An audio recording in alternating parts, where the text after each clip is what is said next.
Film She Is Just a Substitute menceritakan kehidupan seorang gadis bernama Wu Baotui yang miskin dan tinggal di rumah yang gelap. Suatu hari, dia tiba-tiba menerima sejumlah besar harta dan memutuskan untuk menyamar menjadi Li Zidu, seorang nona muda kaya. Namun, kehidupan baru Baotui tidak mulus ketika dia menemukan bahwa dirinya telah jatuh ke dalam pusaran kekuasaan dan konspirasi keluarga Li Zidu. Adegan pembuka film terjadi di pemakaman Li Qinghe, seorang teks konglomerat terkaya di Xinjiang. Adik laki-lakinya, Li Zihe, tiba bersama banyak pengawal, mengepung dan menahan penjaga yang berpatroli di tempat itu. Dia dengan percaya diri masuk untuk menyampaikan belasungkawa kepada kakaknya dan kemudian berbalik untuk menghibur kakak iparnya. Jika Li Qinghe sudah meninggal, dia tidak ada hubungannya lagi dengan keluarga Li. Jadi, ambil uang itu, cari orang baik, dan mulailah hidup damai. Tak disangka, Chen Jingru tidak takut dan bahkan menyuruh pihak lain menyimpan saja uang itu untuk hari tua. Belum tentu Li Zihe akan punya tempat di keluarga Li nanti. Dia memanggil pengawal untuk menyeret wanita ini keluar. Tiba-tiba Jingru mengeluarkan kalungnya sebagai provokasi, membuat Xiang He marah besar. Saat itu, teks Zhao Qize, anak angkat konglomerat teks Xinjiang, muncul.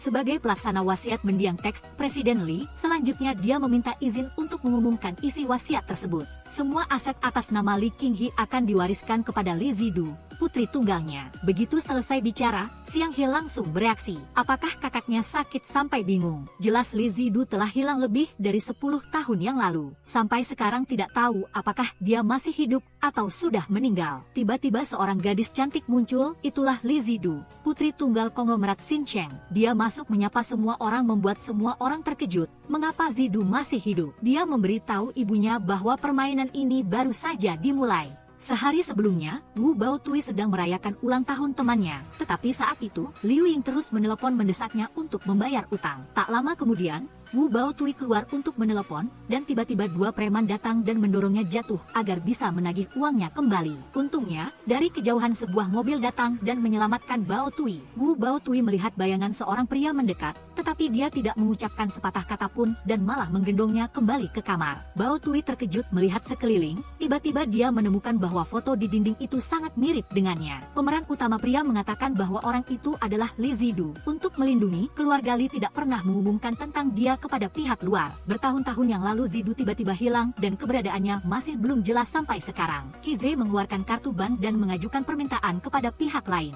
Jika Baotui bersedia berpura-pura menjadi Zidu dan menghadiri pemakaman, dia akan membantunya melunasi semua utang. Memiliki kehidupan yang diimpikan. Ini juga merupakan cara termudah bagi Wu Baotui untuk melakukan lompatan kelas. Tak lama kemudian, Wu Baotui dengan gembira pergi memilih barang-barang indah. Sementara pemeran utama pria hanya duduk dan bercerita tentang Qinghe Group kepada pihak lain. Selanjutnya Qize memanggil orang untuk merias Baotui. Beberapa saat kemudian, ketika Wu Baotui berubah menjadi Zidu, hal itu membuat Qize terkejut dan terpesona oleh kecantikannya. Dia masih merasa ada yang kurang, jadi dia menyuruhnya duduk lalu mengambil dan memakaikan kalung serta mengoleskan lipstik merah tua di bibirnya sendiri. Dengan begini barulah dia mirip Li Zidu, dan mulai sekarang Baotui akan menjadi Zidu. Di sisi lain, kedua pasangan suami istri itu tidak percaya mengapa putri keluarga Li bisa selamat. Jingru dengan percaya diri mengambil sikat gigi untuk menguji apakah orang itu benar-benar Zidu. Mereka akan mengumumkannya dalam rapat dewan direksi. Keesokan harinya, Wu Baotui dan Qize dengan percaya diri pergi ke pertemuan, membuat pemegang saham bertanya-tanya, apakah ini putri CEO yang hilang bertahun-tahun itu? Semua orang duduk rapat dalam ketegangan dan keseriusan, tetapi hanya Baotui yang melihat piring buah di atas meja yang mahal. Oleh karena itu, dia terus mencari cara untuk makan lebih banyak untuk melihat apakah buah itu enak. Tiba-tiba CEO Chen masuk dan menganggap rapat diadakan lebih awal tanpa ada yang memberitahunya. Apakah mereka takut mengganggunya atau khawatir identitas nona muda palsu ini akan terbongkar? Semua orang terkejut tidak percaya, dan kemudian Li Zihe tiba-tiba masuk sambil membawa bukti.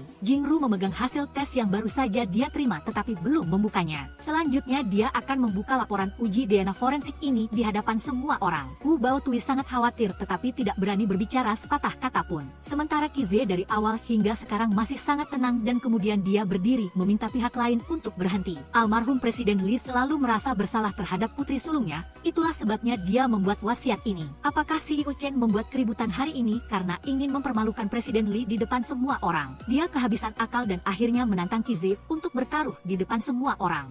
Jika hasil ini benar-benar hubungan darah, CEO Chen akan secara sukarela mundur dari dewan direksi, dan Kize juga akan melakukan sebaliknya. Xiang He melihat Kize terlihat sedikit takut, jadi dia juga ingin ikut bertaruh bersama Xiao Chen. Setelah dia mendengar penerimaan taruhan ini, dia mengeluarkan kertas itu untuk dilihat semua orang. Memang mereka punya hubungan darah, oleh karena itu kedua orang itu pasti harus mundur dari Dewan Direksi. Wu Baotui dengan percaya diri berdiri dan bertanya mengapa ibu itu tidak percaya bahwa dia adalah putri dari teks Presiden Li. Wu Baotui dan Kize kembali, tidak lupa mengingatkan mereka bahwa mereka harus menanggung konsekuensinya. Baotui sangat gembira dan mengikutinya keluar. Baru saja Wu Baotui sangat ketakutan melihat tatapan kedua orang itu seolah ingin memakan Wu Baotui. Untungnya mereka sudah mendeteksi dan berlatih sebelumnya, jadi permainan ini pasti menang. Xiao Chen telah mendapatkan informasi dan foto Wu Baotui sebelumnya. Yang menarik, sejak Li Zidu muncul, Wu Baotui telah benar-benar hilang. Malam itu Wu Baotui menelepon ke rumah, berbicara menanyakan kabar adiknya. Bao Ting mengatakan hari ini ada orang yang menaruh uang banyak membeli lukisannya, tetapi itu adalah teman Baotui yang membelinya. Tiba-tiba Jingru muncul di rumah Bao Ting, bahkan mengaku baru saja berkenalan akrab dengan Wu Baotui. Dia ingin Bao Ting pulang untuk mengenang masa lalu sekarang juga. Wu Baotui khawatir akan keselamatan adiknya, jadi dia segera pergi. Tiba-tiba Kize muncul berpesan kepada Baotui untuk tetap di rumah dan jangan pergi kemana-mana beberapa hari ini. Chen Jingru dan kelompoknya pasti tidak akan melepaskannya, dan jika ada masalah, katakan saja padanya. Wu Baotui ragu apakah dia harus mengatakannya atau tidak dan apakah Kize layak untuk dipercaya. Tak lama setelah itu, Kize selesai mandi dan ingin memesan makanan, lalu dia ingat Baotui ingin mengadakan pesta perayaan malam ini. Dia mengetuk pintu memanggil Baotui, tetapi tidak ada suara. Kize tiba-tiba ingat bahwa Baotui memiliki sesuatu yang anehnya serius, jadi dia langsung mendobrak masuk ke kamar. Dan memang tidak ada siapa-siapa. Wu Baotui saat ini kembali ke rumah, tetapi ketika dia baru saja melewati pintu, tiba-tiba seseorang bertopeng menutupi dan menculiknya. Pria itu dengan mudah memukulnya hingga pingsan dan membawanya masuk ke bak truk. Tepat pada saat itu, Kize muncul tepat waktu, melihat seseorang yang mencurigakan. Dia berlari mendekat, menemukan sepatu Baotui yang terjatuh, lalu kembali ke mobil mengejar mereka. Penculik itu menerima telepon, ternyata dalangnya adalah Xiang He. Dia ingin pria itu membawa Wu Baotui ke gunung dan menjatuhkan dari tebing agar dia tidak pernah bisa melihatnya lagi. Z terus meneleponnya dan masih membuntuti truk itu. Ketika pemeran utama wanita terbangun karena panik menyadari dia telah ditangkap, dia bergegas mengambil telepon untuk menjawab dan memberitahu dia. Pemeran utama pria yang mendengar panggilan minta tolong itu langsung memacu mobilnya untuk mencegat truk. Kide keluar dari mobil membawa tongkat bisbol dan memukul pria itu beberapa kali hingga lawannya pingsan di tempat. Pemeran utama wanita yang ketakutan dan terisak-isak di dalam peti tiba-tiba melihat dia muncul lalu berlari memeluknya dan menangis keras. Tak lama kemudian, pemeran utama pria menggendong Baotui kembali. Kide berpikir bahwa bahkan jika dia adalah Zidu atau bukan, Chen Jingru tetap tidak akan membiarkannya. Sebaiknya berada di sisi dia akan lebih aman. Pemeran utama wanita bertanya-tanya bagaimana jika Zidu yang asli kembali, tetapi Z tidak berpikir demikian. Karena Li Zidu yang asli sudah benar-benar tiada. Karena dia takut Chen Jingru akan muncul lagi dan menyakitinya. Tak lama kemudian pemeran utama wanita mengira dia aman untuk sementara sampai dia melihat setumpuk makanan di atas meja. Dia merengek ketakutan dan tahu bahwa wanita itu tidak akan berhenti. Bahkan ingin mengambil makanan untuk meracuninya lagi. Pasti dia tamat sekarang. Baotui tidak tahu harus berbuat apa. Begitu pemeran utama pria selesai mengatakan bahwa ini adalah makanan yang dia siapkan, dia langsung duduk dan makan dengan lahap. He ingin kembali ke kamar untuk beristirahat tetapi dihentikan oleh Baotui karena dia takut mereka akan menyusup dan menghabisinya di tengah malam. Bukankah dia sudah berjanji akan melindungi pemeran utama wanita? Jika dia tidak bisa melakukannya, Baotui akan mengundurkan diri dan berhenti bekerja. Tak lama kemudian keduanya tidur bersama, hanya saja dia harus tidur di lantai. Pemeran utama wanita tiba-tiba mendengar suara aneh dan sangat ketakutan lalu melompat untuk tidur di samping Z. Ternyata itu hanyalah bunyi telepon pemeran utama pria. Seseorang menelepon dan melaporkan bahwa pengemudi telah ditangkap dan orang itu bersedia menunjuk Li Zihi sebagai penyebab masalah. Sekarang sudah aman, Kide ingin dia turun untuk tidur tetapi dia bersikeras menolak. Baotui tahu dia adalah orang baik jadi dia yakin dia tidak akan melakukan apa-apa padanya. Tiba-tiba pemeran utama wanita berbalik ingin menanyakan beberapa hal tetapi terkejut menyadari bahwa mereka berdua terlihat sedikit terlalu dekat. Mereka hendak berciuman tetapi Z melihat foto Zidu di meja dan terpaksa berhenti, berbalik ke arah lain. Pagi berikutnya, pemeran utama pria sedang duduk minum teh mendengarkan sekretaris melaporkan kasus tadi malam. Tiba-tiba Baotui bangun dan mengeluh bahwa kegiatan kemarin terlalu larut sehingga membuatnya tertidur melewati jam. Pemeran utama wanita malu ketika tiba-tiba menyadari ada orang lain di sana dan hanya bisa duduk diam tanpa berkata apa-apa lagi. Setelah sekretaris pergi, Bao Tui ingin meminta izin Z untuk berlibur 2 hari karena pernikahan adiknya. Kide tidak menyetujui dan tidak ada negosiasi.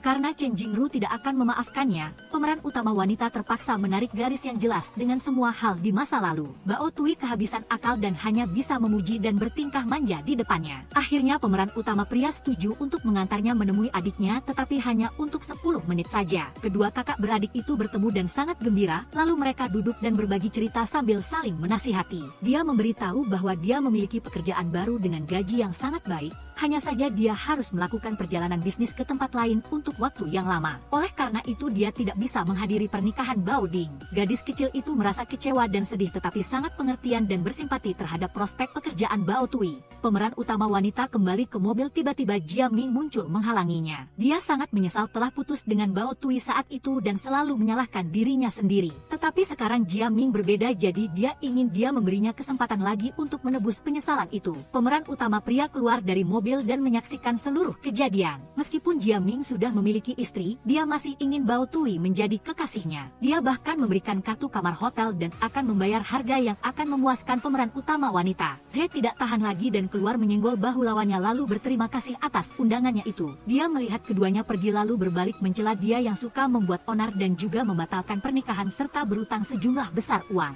Namun Kide sama sekali tidak peduli dengan masalah itu. Keduanya mendekati pantai, tiba-tiba dia menghentikan mobil dan keluar agar pemeran utama wanita bisa menangis sebentar hingga merasa lebih baik. Lalu bagaimana dengan masalah pernikahan Bao Ding? Jika belum, pemeran utama pria akan mengurus semuanya. Keduanya tiba di sebuah pernikahan mewah di hotel. Bao Tui sangat senang karena Z bersedia mensponsori seluruh pernikahan adiknya. Namun dia akan meminta asistennya memikirkan alasan yang meyakinkan karena tidak ingin mengungkap identitasnya. Di sisi ini Bao Ding menelepon pemeran utama wanita untuk memberikan kabar baik karena dia baru saja memenangkan hadiah utama. Pernikahan yang ditanggung penuh oleh hotel mewah membuat Bao Ding sekarang merasa sangat bahagia. Pemeran utama pria dan wanita kembali ke rumah. Dia memberikan kartu bank ini kepadanya sebagai mahar yang disiapkan untuk adiknya. Bao Tui bertanya-tanya apakah Z berbuat baik padanya seperti ini karena Zidu. Kide tidak berpikir begitu karena dia telah membantunya dalam hal yang sangat besar. Oleh karena itu, pemeran utama wanita pantas mendapatkan hadiah ini. Dan bagi pemeran utama pria, Bao Tui bukan pengganti siapapun. Tak lama kemudian keduanya duduk memikirkan cara memberikan sejumlah besar uang ini agar Bao Ding tidak curiga. Dia tiba-tiba memikirkan sebuah cara, yaitu menggaruk tiket lotre untuk memenangkan hadiah.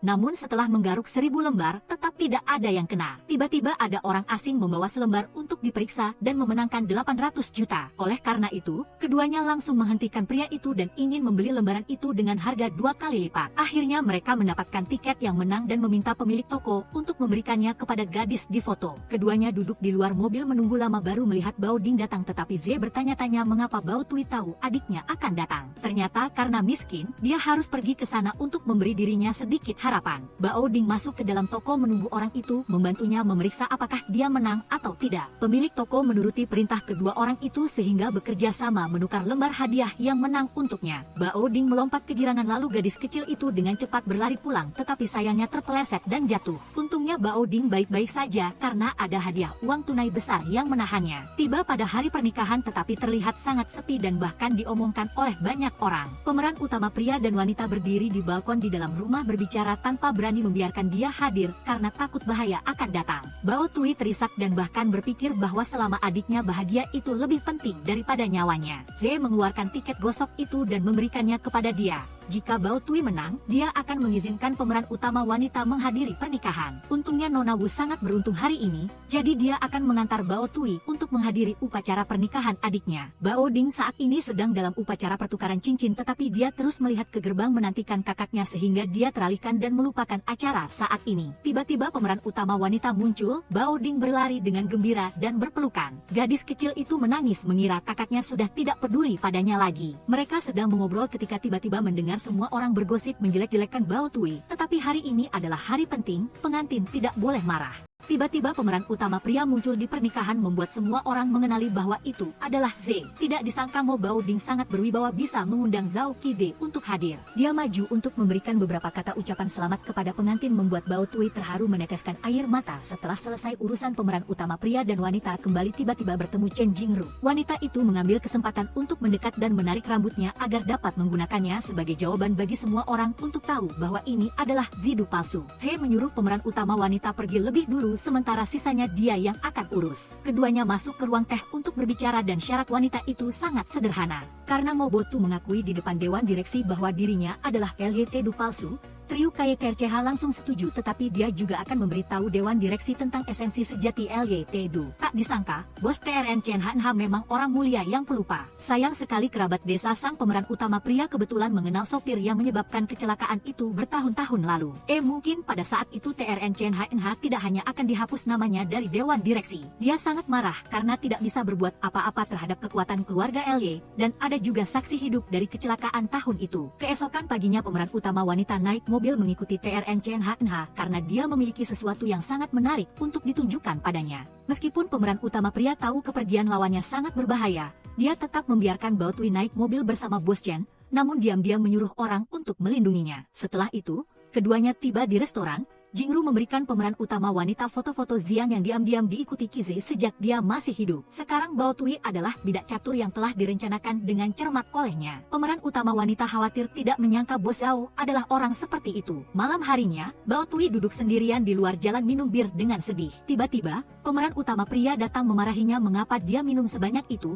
Bos Zhao langsung menggendong lawannya pulang. Pemeran utama wanita dengan sedih memohon agar dia tidak baik padanya lagi karena Bao Tui takut tidak bisa menahan diri dan jatuh cinta pada Kize. Keesokan harinya, begitu mereka berdua turun dari mobil, dia langsung pergi ke tempat lain, ingin menjauhi bos Zhao. Pemeran utama pria terus membuntuti, dan tiba-tiba dia menariknya dan menanyakan semuanya dengan jelas. Ternyata kemarin Chen Jingru telah memberitahunya tentang Kize yang membiarkan wanita itu membunuh Ziang. Bao Tui terisak-isak ingin tahu seperti apa sebenarnya sifat Ziang. Pemeran utama pria hanya bisa diam dan meneteskan air mata, tetapi kemudian merasa sangat kesal dan tidak ingin membahas masalah itu lagi. Setelah itu, diadakan rapat dewan direksi. Setelah bos Zhao berdiri dan selesai presentasi, tiba-tiba Chen Jingru muncul membawa USB yang ingin dia tunjukkan kepada semua orang. Sekretaris pada saat yang sama melaporkan kepada Kize tentang hilangnya sopir dan seluruh keluarganya juga tidak terlihat. Wanita itu menunjukkan gambar kepada semua orang dan semua orang melihat itu adalah Ziang. Sebenarnya orang ini adalah Mo Bao Tui dan ada juga foto saat di pernikahan Baoting. Menurut penjelasan bos Zhao, kedua gadis itu bukan orang yang sama. Untuk membuktikan dugaannya, Jingru meminta manajer layanan pelanggan hotel tempat pesta pernikahan diadakan untuk datang langsung ke kediaman Baoting.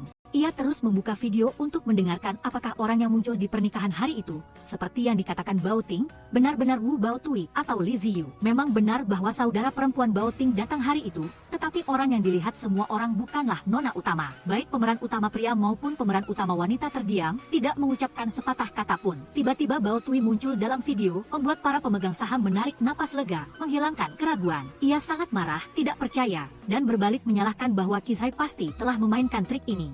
Setelah pertemuan berakhir, pemeran utama wanita baru berani bertanya kepada ketua Zhao tentang orang di video, apakah itu Ziyu? Jangan-jangan ia belum mati. Pemeran utama pria berpendapat bahwa sekarang Bao Tui yang merupakan Li Ziyu yang sebenarnya. Dia menolak menyerah, mengambil semua foto yang diberikan Jingru, melemparkannya ke lawan, dan langsung pergi. Pemeran utama wanita segera keluar, menarik pengemudi turun, dan bergegas ke tempat tinggal Baoting. Dia bertanya dan baru tahu bahwa orang itu baru saja keluar. Karena itu, Bao Tui segera mengejar, tetapi menyadari bahwa dia salah orang. Ketika pemeran utama wanita kembali ke rumah, dia langsung dimarahi oleh Kize. Dia pernah berjanji padanya bahwa dia akan membatasi semua hal dari masa lalu. Sekarang semua orang mengira Bao Tui adalah Li Ziang. Begitu hal ini terbongkar, grup Qinghe akan menuntutnya atas tuduhan penipuan. Pemeran utama wanita tidak menerima begitu saja dan malah balik mengkritik. Namun, Bao Tui ditarik olehnya, diperingatkan, dan sebaiknya dia patuh bekerja sama dengan Kize. Bos Zhao berbalik, mengambil ponsel,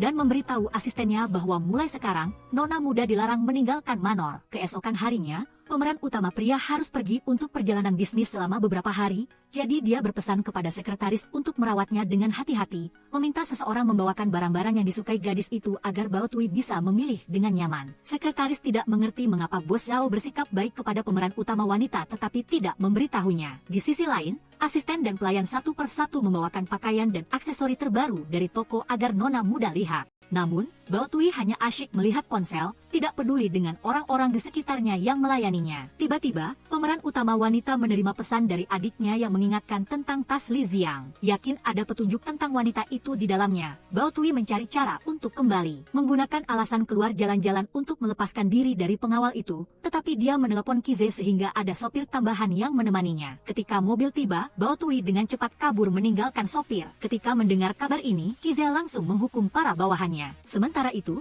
Bao Tui kembali ke rumah kecil dan menemukan di dalam tas ada ponsel yang berdering karena ada panggilan dari orang bernama Zhang Xunyang. Dia sangat penasaran mengapa Xiang mengenal pria itu. Tidak butuh waktu lama sebelum dia mengangkat telepon, dan Zhang Xunyang membuat janji untuk bertemu Xiang besok. Untuk mengetahui kebenarannya, pemeran utama wanita segera setuju, dan ketika dia tiba, Zhang Xunyang menyambutnya dengan tangan terbuka dan wajah gembira. Dia berkata terima kasih karena telah mensponsorinya sehingga dia bisa datang ke Xinjiang untuk mengajar sekali. Dia juga bertanya kepada Xiang mengapa dia menetapkan harga kursus setinggi itu. Setelah Xunyang pergi, pemeran utama wanita memikirkan segalanya dan baru kemudian menyadari bahwa ini adalah perangkap yang dipasang Xiang untuk memancingnya. Tidak mungkin suatu kebetulan bahwa ketika adiknya perlu membayar biaya sekolah, ada tawaran menggiurkan di depannya seperti ini. Setelah membayar sejumlah besar uang dan kemudian menghilang, mungkinkah pelanggan itu adalah Li Xiang?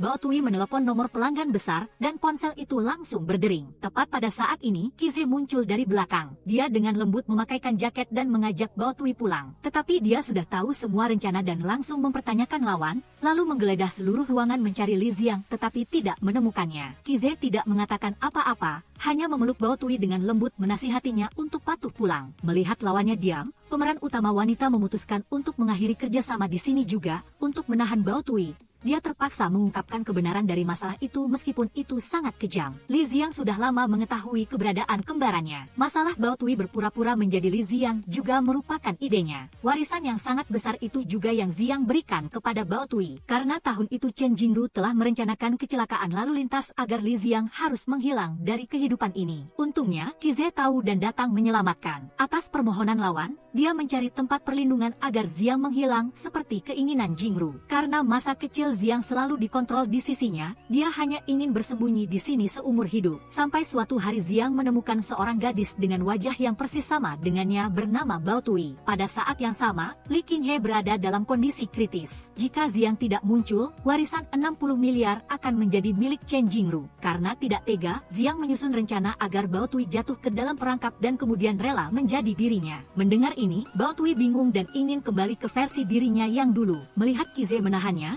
dia bertanya apakah selama ini dia menganggapnya sebagai Bao Tui atau Xiang sehingga dia peduli dan merawatnya dengan sepenuh hati. Qize ragu sejenak lalu berlari ke arah Bao Tui dan melahap French kiss dengannya. Pada saat yang sama, Xiang yang berada di luar melihat pemandangan ini lalu pergi. Bao Tui mendengar suara dan bergegas keluar mencari Xiang tetapi hanya menemukan lukisan dirinya di luar pintu. Segera setelah itu, Qize juga menerima pesan, kata-kata perpisahan terakhir dari Xiang. Dia sudah pergi meninggalkan Tancai. Xiang berterima kasih kepada kakaknya karena selalu melindunginya. Akhirnya, janji 10 tahun kemudian bahwa keduanya akan memiliki kehidupan yang mereka inginkan juga menjadi kenyataan. Setelah mengatakan itu, Qize mengajaknya ke suatu tempat. Di gang kecil, dia mengeluarkan plester luka dan bertanya apakah Bao Tui ingat sedikit pun. Ternyata saat kecil, Bao Tui adalah orang yang menghajar orang-orang jahat yang membuli Qize. Di gang ini, dia memberinya plester luka. Qize mengatakan beberapa hari kemudian anak-anak itu datang untuk membulinya. Tetapi Bao Tui sudah menghilang. Pemeran utama wanita juga mengatakan pria itu telah membawa kedua kakak beradik itu ke Xinjiang. Meskipun sudah mencari anak laki-laki tahun itu, Bao Tui tidak menemukannya. Saat ini, dia juga mengungkapkan rahasia terbesar keluarga Li. Lyt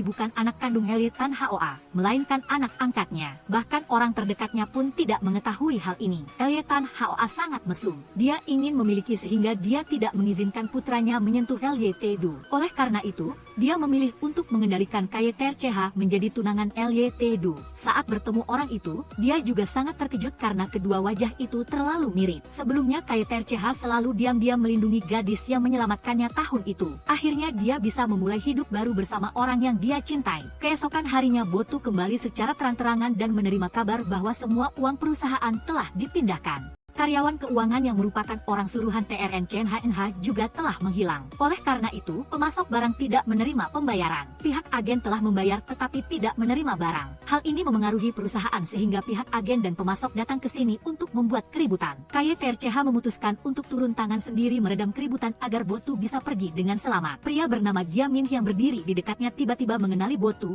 mantan kekasihnya, sedang duduk di dalam mobil. KYTRCH berdiri di tengah kekacauan menjamin akan membayar dengan lunas, tetapi orang-orang ini telah ditipu berkali-kali oleh TRNCNHNH. Mereka telah kehilangan kepercayaan pada perusahaan. Setelah mengumumkan bahwa TRNCNHNH telah dikeluarkan dari Dewan Direksi, mulai sekarang KYTRCH akan bertanggung jawab atas penerimaan dan pengiriman uang barang tetapi masih belum terselesaikan. Salah satu dari mereka bahkan memukul KYTRCH hingga kepalanya berdarah. Botu melihat orang yang dicintainya kembali dalam keadaan seperti ini dan merasa sangat sedih. Melihat lawan bicaranya berlinang air mata, KYTRCH tidak bisa menahan diri untuk menghibur dengan sebuah ciuman, tetapi digagalkan oleh asistennya. Setelah mengusir asistennya, Botu membersihkan sendiri luka untuknya. Ketika dia pergi untuk mengambil lebih banyak barang, dia dihadang oleh Jiamin yang telah lama menunggu. Mengetahui ada yang tidak beres, Botu bertingkah seolah tidak kenal. Tetapi pria ini dengan mudah mengungkap identitas Botu dengan tahi lalat di tangannya. Tidak ada pilihan lain, Botu terpaksa setuju untuk bernegosiasi tetapi Jiamin menuntut sejumlah besar uang dengan imbalan kedamaian baginya. Setelah itu, tokoh utama pria dan wanita kembali bersama. Aku akan mengurus masalah perusahaan, jadi Botu istirahatlah dengan baik. Keesokan harinya Botu disisir rambutnya oleh kekasihnya, lalu dia merajuk dan bertanya apakah dia pernah merawat gadis lain. Melihatnya cemburu, KYTRCH mengatakan dia belum pernah menyisir rambut gadis manapun. Setelah itu, dia mengunci bibir Botu yang membuatnya malu dan tersipu. Botu menyatakan keinginannya untuk berjalan-jalan bersamanya, tetapi KYTRCH sibuk rapat dengan mitra. Setelah dia pergi rapat, Botu menelepon teman sekolah sekaligus istri dari pria bernama Jiamin untuk meminta nomor teleponnya. Sementara itu, KYTRCH ditolak rapat oleh mitranya. Setelah itu dia menelepon pihak lain, tetapi mereka semua menolak. Tidak menyerah, KYTRCH meminta asistennya untuk mencari kembali daftar perusahaan yang pernah bekerja sama dengan Tan Hoa dalam 5 tahun terakhir untuk mencari peluang kecil. Setelah itu, dia dengan wajah sedih mengajak Botu jalan-jalan. Duduk di luar, Botu mengatakan bahwa saat stres dia sering jalan-jalan untuk meredakan ketegangan. Dia mengeluarkan permen manis untuk membantu KYTRCH menghilangkan stres, tetapi hanya ada satu. Jadi mereka berdua memakannya bersama. Malam itu Botu duduk memikirkan permen itu lalu tersenyum sendiri. Ketika dia menerima kontak istri Jiamin, dia segera membuat janji dengannya untuk mengambil uang. Keesokan paginya Botu melihat kekasihnya tertidur di meja kerja lalu mendatanginya untuk menyelimuti, sambil memanfaatkan kesempatan untuk menatap wajah tampannya. KYTRCH bangun dan menggodanya. Setelah itu Botu mengumumkan bahwa dia akan keluar tetapi tidak perlu KYTRCH mengantarnya. Namun pria ini keserakahannya tak terhingga dan juga berperilaku kurang ajar. Botu bertanya apakah dia tidak takut diurus oleh istrinya karena melakukan hal-hal ini. Pria ini tidak takut dan bahkan menyentuh Botu. Tepat pada saat ini KYTRCH tiba tepat waktu untuk menghajarnya. Dia memperingatkannya agar tidak menyentuh Botu jika dia tidak ingin hidupnya lebih buruk daripada kematian. Setelah itu dia kembali bersamanya. Dalam perjalanan pulang KYTRCH marah karena dia tidak memberitahunya tentang hal ini. Dia memarahinya, apakah dia harus membuat dirinya sendiri dalam bahaya baru mau berhenti. Padahal, Botu hanya memberinya kartu kosong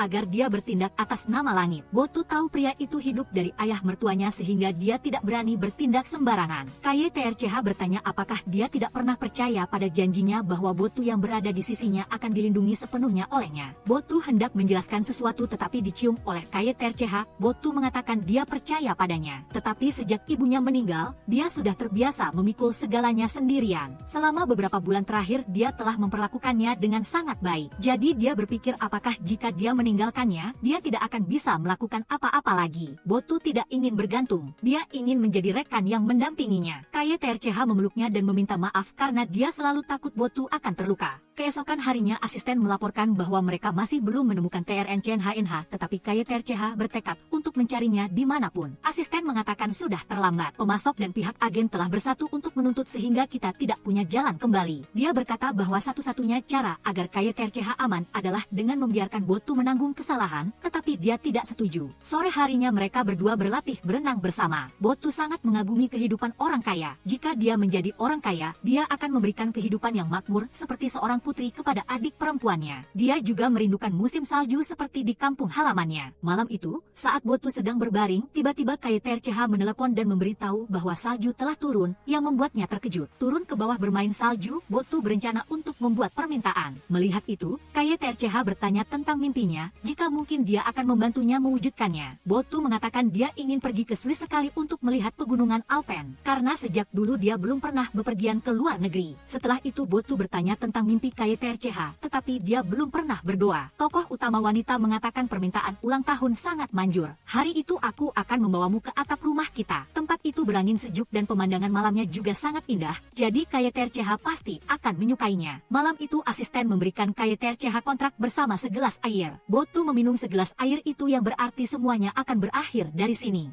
Melihat kekasihnya datang, Botu berkata tidak tahu berapa lama lagi hari-hari bahagia seperti ini akan bertahan. KYTRCH berkata itu akan segera berakhir dan memberikan kontrak untuk ditandatanganinya. Meskipun semuanya tertulis dalam bahasa Inggris, Botu dengan cepat menandatangani dan meminum segelas air yang dia berikan. KYTRCH memalingkan wajah untuk mengucapkan selamat tinggal karena tidak tega melihat Botu yang dirugikan olehnya. Malam itu seorang pemuda membawa Botu yang sudah pingsan pergi ke suatu tempat. Tiba-tiba ada mobil di depannya menghalangi. Namun keesokan paginya dia sudah berada di rumah yang familiar bersama adiknya seolah-olah tidak terjadi apa-apa. Botu tiba-tiba merasa semuanya kembali ke titik awal. Dia pergi ke kamar LYT-DU untuk mencari tetapi tidak ada yang tahu nama itu. Meskipun dia pergi ke perusahaan untuk mencari seseorang, petugas keamanan tidak mengizinkannya masuk, membuat Baotui tidak berdaya. Ternyata Kize sudah lama memberikan sejumlah besar uang kepada adik Baotui untuk merawatnya. Baoding selalu menghargai kebaikan kakaknya dan berjanji akan merawat Baotui dengan hati-hati. Baoding berkata dia akan mengantar kakaknya kembali ke Wenceng. Mendengar itu, pemeran utama pria segera mengeluarkan kunci rumah lama mereka berdua. Setelah berterima kasih, Baoding pergi. Meskipun enggan berpisah dengan orang yang dicintainya, Kize hanya bisa duduk mengingat kenangan indah bersamanya. Keesokan harinya, kedua kakak beradik itu berkemas untuk kembali ke kampung halaman.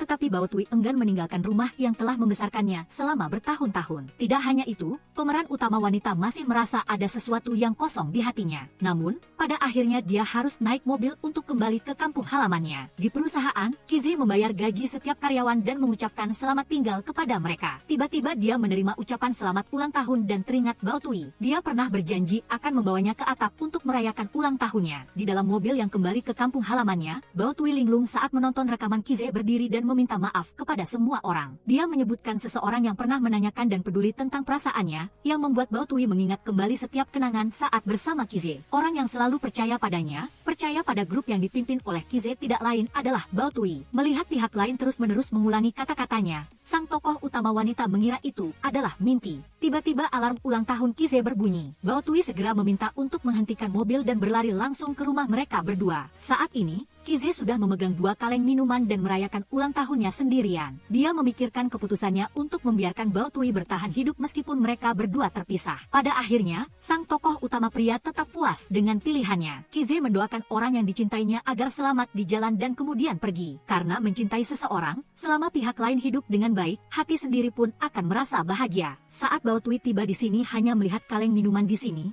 sedang memikirkan kenangan indah, tiba-tiba seorang pria berjalan mendekat tetapi itu bukan tokoh utama pria. Membuat Baotui sangat kecewa. Di perusahaan, karena Kize bertanggung jawab, para mitra datang untuk menyindirnya. Tidak berdaya dengan jumlah kompensasi yang terlalu besar, Kize hanya bisa duduk diam mendengarkan mereka mengutuknya. Tiba-tiba Baotui muncul sebagai Li Ziyu, membuat orang-orang itu ketakutan. Mereka juga tidak percaya pada mata mereka sendiri ketika Li Ziyu terus-menerus mati dan hidup kembali. Setelah Baotui mengklarifikasi keberadaannya, dia menundukkan kepalanya dan meminta maaf kepada semua orang karena manajemen internal perusahaan yang tidak ketat sehingga menyebabkan kerugian bagi mitra. Baotui mengajukan solusi dan bertanya kepada semua orang apakah mereka bersedia melewati kesulitan bersama grup. Mereka akan diprioritaskan untuk membayar sebagian utang. Sisa uang akan dibayarkan sesuai dengan jangka waktu dan dihitung dengan suku bunga tertinggi. Melihat keuntungan besar yang datang dari langit, para mitra satu persatu setuju. Setelah menyelesaikan semuanya dengan damai, Baotui baru mengatakan mengatakan bahwa ini adalah aset asing atas nama Li Ziyu. Hari itu,